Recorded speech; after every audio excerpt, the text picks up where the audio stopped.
Ça fait bizarre parce que ça fait un vide et ça fait plusieurs années que c'est comme ça et que ce vide n'a pas été comblé. 6 ans que les habitants autour de la rue de Bagne comme Alix se remémorent ce 5 novembre 2018.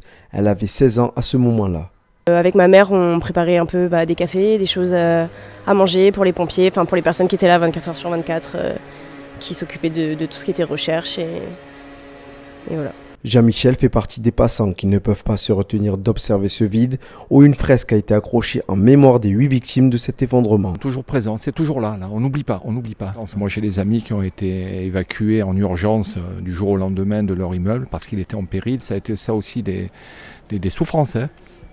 Les habitants comme Alix, les voisins comme Jean-Michel et les résidents de cœur comme Riyad qui passent depuis 20 ans tous les jours dans le quartier pour les affaires, tous sont touchés. On n'en dort pas, surtout si on connaît 1 ou 2 personnes. Voilà, on n'en dort pas, on se dit que 5 minutes après, ça aurait pu arriver à n'importe qui. Donc ça tient à rien.